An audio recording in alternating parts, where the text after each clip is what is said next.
तो अल्लाह ने ये दुनिया बनाई और आजमाइश के लिए गुनाह में और बुराई में कशिश रख दी। इसलिए अल्लाह ताला ने खुद फरमाया कि ये दुनिया की जिंदगी धोखे के सिवा कुछ भी नहीं है। अल्लाह ने जब इंसान को तख्लीक किया तो फरिश्तों ने इसे सजदा किया, लेकिन इब्लीस मरदूद ने ना सिर्फ सजदा करने से इनकार कर दिया बल्कि ये भी कह दिया कि वह इंसान को कयामत तक भटकाएगा। इस तरह अजल से शैतान इंसान का दुश्मन ठहरा। शैतान इंसान को भटकाता है, लेकिन जो सीधे रास्ते की तलाश करे उसे हिदायत मिल ही जाती है।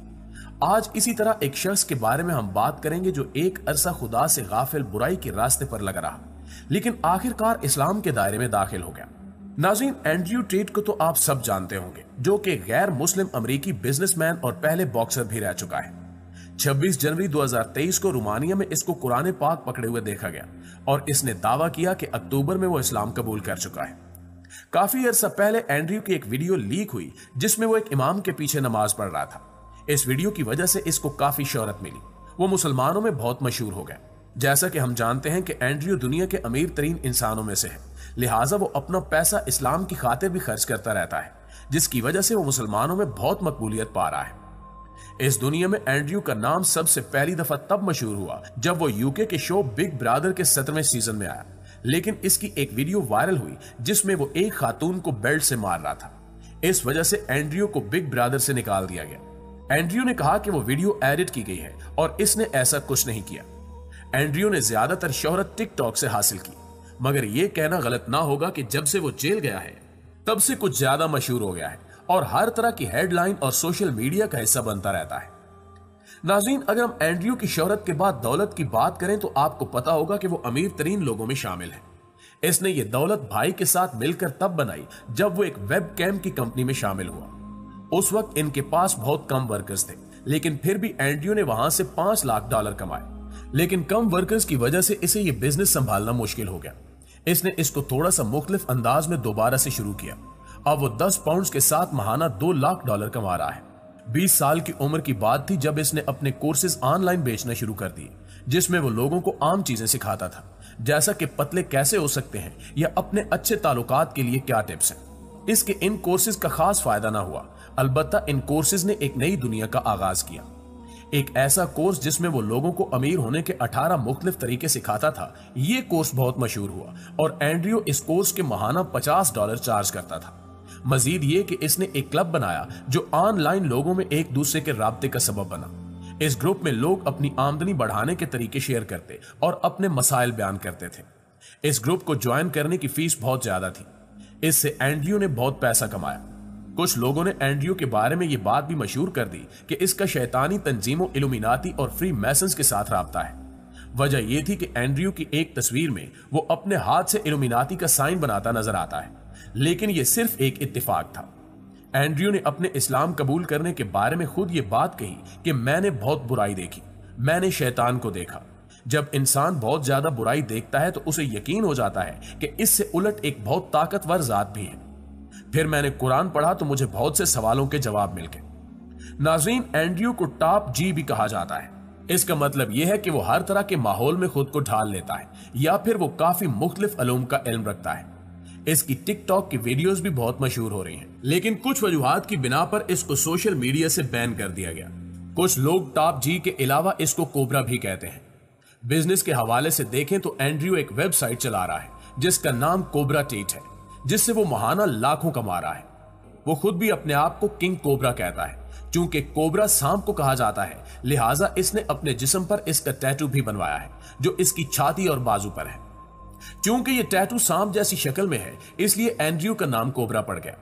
नाज़रीन, यहां तक तो सब ठीक जा रहा था, लेकिन दिसंबर में एंड्रयू टेट को इंसानी स्मगलिंग जैसे इल्जामात की वजह से जेल हुई और 31 मार्च 2013 को वो रिहा हो गया। जेल से रिहा होते ही इसने एक ट्वीट की। एंड्रयू ट्विटर पर 6.5 मिलियन फॉलोअर्स रखता है। इस तरह इसकी ट्वीट लाखों लोगों तक पहुंचती है। अपनी ट्वीट में इसने कहा कि मैंने जेल में मोबाइल और तमाम इलेक्ट्रॉनिक्स के बगैर वक्त गुजारा। मैंने बगैर किसी खलल के वक्त गुजारा, हकीकी सोचों के साथ। लेकिन घर आते ही मैंने मोबाइल उठाया। कुछ आदतें मुश्किल से छूटती हैं। हमें शैतान को हर सूरत हराना होगा। अब इस ट्वीट से आप सवाल कर सकते हैं कि मोबाइल और शैतान को एंड्रयू ने क्यों जोड़ा। आजकल हर घर में मोबाइल है, एक नहीं बल्कि काफी मोबाइल फोन्स हैं। हम रोज उठते हैं, साथ मोबाइल खोलना जरूरी समझते हैं, लेकिन अगर कुरान खोले बगैर पूरा दिन भी गुजर जाए तो हमें फर्क नहीं पड़ता। लोगों ने क्या मैसेजेस भेजे हैं वो देखना हमारे लिए जरूरी है, लेकिन अल्लाह ने हमारे लिए कुरान में क्या पैगाम भेजा है वो देखना हम जरूरी नहीं समझते। इसके अलावा सोशल मीडिया पर आजकल हर बंदा इतना मगन है कि वो गुनाह की हद तक चला जाता है। मिसाल के तौर पर इसे इल्म ही नहीं होता कि वो गानों, ड्रामों और फिल्मों की आड़ में अपने जहन को गंदगी से भर रहा है। इसके अलावा आजकल हर कोई अपनी जिंदगी के अच्छे लम्हात सोशल मीडिया पर पोस्ट करता है और देखने वाला समझता है कि इसकी जिंदगी बहुत अच्छी गुजर रही है, जिसकी वजह से वो एहसास कमतरी, हसद और नाशुक्री जैसी चीजों का शिकार हो जाता है। इसलिए इन सब को शैतानी चालें कहा गया है और एंड्रयू भी यही कह रहा है कि हमें इस सब को शिकस्त देनी है। दोस्तों, हाल ही में ट्विटर पर किसी ने ट्वीट किया कि एंड्रयू को जहर दिया गया या मारने की कोशिश की गई है क्योंकि वो सही तरह से सांस नहीं ले पा रहा। इसका सूजा हुआ मुंह और उखड़ती सांस इस बात की तरफ इशारा करते हैं कि इसको किसी चीज का रिएक्शन हुआ है।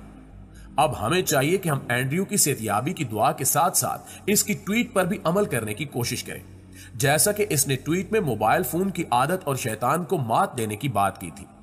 किसी भी चीज का हद से ज्यादा इस्तेमाल नुकसानदेह होता है, चाहे वो पानी ही क्यों ना हो। मोबाइल फोन का जरूरत से ज्यादा इस्तेमाल, हर वक्त सोशल मीडिया पर लगे रहना, दीन और दुनिया से गाफिल होकर इसमें घुसे रहना यकीनन नुकसानदेह है। शैतान को मात देने के लिए हमें इन सब कामों से बचना होगा जो हमें दीन से दूर करते हैं। मोबाइल का इस्तेमाल करने की बजाय आइए कुरान पाक की तिलावत करें, तस्बीहात पढ़ें और नमाज वक्त पर अदा करें।